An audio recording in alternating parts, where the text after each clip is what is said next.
이미 위기는 왔고요. 그 위기를 가속화시키는 것이 아마 지금의 증언이 아닌가라고 생각을 하고 있습니다. 네, 저는 피츠버그 의과대학에서 호흡기내과 중환자의학을 전공하고 있는 윤주홍이라고 합니다. 제가 미국 간 지가 이미 거의 20년 가까이 됐거든요. 사실 가게 된 가장 큰 이유는 이제 가서 연구를 하는 걸 좀 배우고 싶다. 그리고 또 환자를 보는 방법이라든가 어떻게 의학 교육이라든가 하는 쪽에서 미국의 그 펠로우십 교육이 한국보다 낫지 않을까 하는 생각에서 그래서 미국행을 선택을 하게 됐었습니다, 그때는.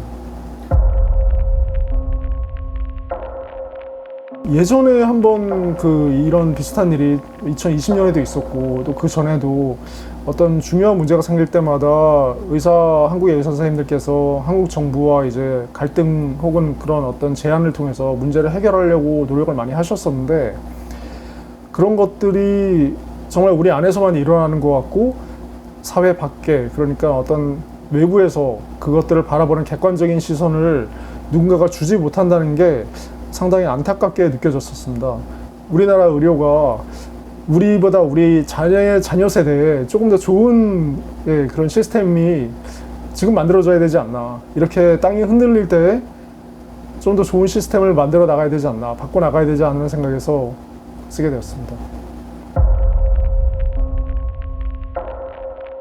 한국의 의료가 정말 좋은데 정말 그 안에 있는 희생이 되는 것들, 그러니까 그 트레이드 오프가 되는 것들이 의사의 여러 가지 노력이고 또 의사뿐만이 아니고 사실 간호사분들이나 병원에서 일하시는 분들의 노고가 다 합쳐진 건데 그런 것들이 결국 한국의 어떤 싼 인건비와 한국의 정말 효율적이고 타이트한 그런 의료 환경에 의료 전달자의 상황이 그런 책임을 다 지고 있는 거죠, 어떻게 보면. 그래서 한국 의료 시스템이 지금처럼 무너지고 있고 필수 의료가 쉽게 정말 눈 녹듯이 사라지고 있는 이런 현실은 결국 환자를 볼 때 병원이 받는, 그러니까 의사가 받는 게 아니고 사실 이건 병원이라는 시스템이 받는 걸로 얘기를 해야 되고 마땅한데 병원이 받는 수가가 너무 낮고 그리고 또 요즘 또 크게 의료진이 힘들어하는 것 중에 하나가 사실 형사 고발 아닙니까?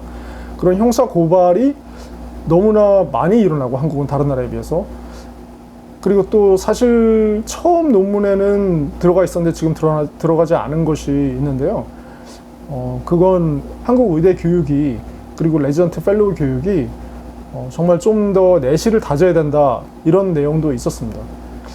뭐 사실 저뿐만이 아니고 의사협회에서 일하시는 많은 그 선생님들이나 혹은 이제 의학 정책의 방향성을 이끄시는 분들께서 예전부터 동의하셨던 것이 의사의 숫자가 모자란 게 아니고 의사가 디스트리뷰션이 잘못돼 있다.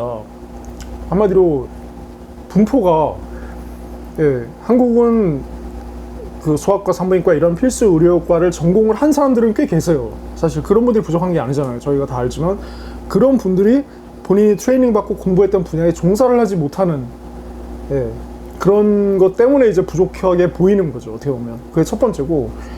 두 번째로는 제가 존경하는 어떤 전 회장님께서 말씀을 하셨는데 한국은 의사가 모자란 게 아니고 환자가 모자라다는 말씀을 하신 적이 있어요. 근데 그분 말씀이 정말 맞는 게 서울이나 수도권을 벗어나서 지방에 가면 거기는 분명히 좋은 종합병원들이 있고 제가 이제 그 지방에 계신 국립대병원이나 사립대병원들 교수님들하고 얘기를 하거나 혹은 좀 약간 큰 병원을 운영하시는 분들하고 얘기를 해보면 할 수 있는 게 되게 많습니다, 지방에서. 근데 환자들이 그쪽에서 치료를 받는 것보다는 서울에 올라오는 걸 선호를 하죠, 다들. 그리고 또 정말 작은 소도시에 가면 인구가 부족하고 실제로. 그래서 병원을 만든다고 했을 때 한국의 정말 작은 수가로, 초저수가로 그런 병원에서 그 작은 인구를 대상으로 해서 어떻게 보면 병원을 운영하는 데 필요한 충분한 재원을 확보할 수 없는 거죠. 두 번째로는 아까 말씀드린 대로 지방에 있는 환자들이 원하는 병원이 결국 다 서울에 있고 그리고 본인들 마음에 이제 서울에 가고 싶은 마음이 많으니까요. 그리고 또 지방병원에서는 정말 인구가 적고 수가가 싸기 때문에 병원에서 그만큼 운영할 만한 자금을 확보할 수 없다. 저는 이제 그 두 가지가 좀 문제라고 생각합니다. 네, 한국 정부가 정말 이 사태의 본질에 대해서 이해를 잘 하고 있나라는 의문이 좀 들었습니다. 의사 숫자를 증원한다는 거에 대한 어떤 이유를 한국 정부에서는 의사 숫자가 많아지면 의료의 어떤 시스템이 개선될 것이다. 왜냐하면 그만큼 환자한테 서비스를 주는 사람이 많아지기 때문에 환자들이 조금 더 빨리 진료를 받게 되고 이렇게 불편함을 좀 덜 겪게 될 것이다 라고 하는 얘기를 하고 있는데, 사실 다들 아시지만 의사 숫자가 늘어나면 의료비도 늘어납니다.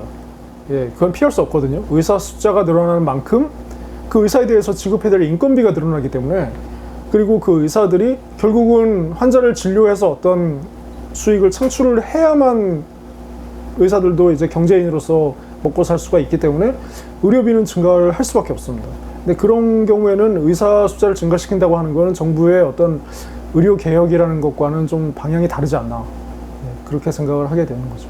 결국 의사가 환자를 진료하기에 좋은 환경을 만들어주는 게, 사실 의사 숫자가 모자라거나 혹은 의사들의 퀄리티가 안 좋아서 이런 일이 생긴 게 아니고, 사실 의사들이 진료를 할 때 안심하고 진료를 할 수 있고, 그리고 그 어려운 진료나 혹은 깊이 되는 진료를 했을 때도 병원에서 어느 정도의 수가를 보상받을 수 있어서 그것들로 힘든 진료나 어려운 진료, 남들이 기피하는 것을 계속 할 수 있게 되는 그런 동기가 제공되었을 때 이 문제가 근본적으로 해결된다고 생각을 하고 있습니다.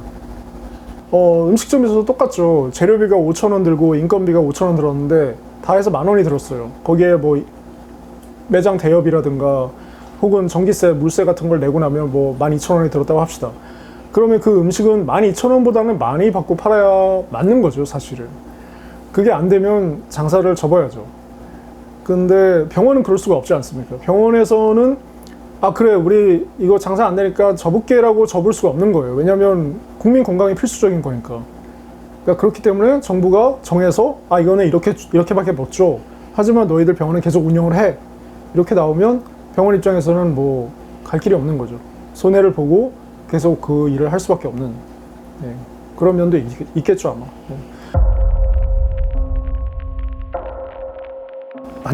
많습니다. 미국에서 정말 많습니다. 제 동료들도, 제 친구들, 제 선배들, 후배들도 소송을 당하는 친구들이 꽤 있고요. 보통 이제 미국에 저 같은 경우는 중환자의학 전공인데 소송을 한 번도 안 당한 채로 은퇴를 하는 경우가 거의 없습니다. 대부분의 경우에 한 번씩은 어딘가 걸립니다. 한국과 비슷하죠, 어떻게 보면. 미국은 아예 뭐 소송을 하는 변호사들이 크게 광고를 하는 경우도 많으니까요.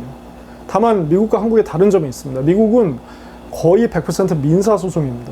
의사가 어떤 의료적인 과실이 있다고 해서 그걸로 감옥에 가는 일은 되게 드뭅니다, 사실. 의료 과실로 감옥에 간다 그러면 어떤 사람이 의사를 하고 싶겠어요? 당장 내가 감옥에 가면 내 처자식이 굶는데 누가 그 상황에서 리스크가 높은 의료를 행하려고 할까요? 저는 그건 사실 거의 어불성설이라고 생각을 하기 때문에, 미국에서도 비슷한 생각을 하고 있어서 대부분의 경우에는 구속되지 않습니다. 잠깐만요. 되게 위험한 말씀인데 사망을 해도 형사처벌을 못한다는 얘기인가요? 대부분 중환자실이 사망률이 15에서 20% 정도가 됩니다.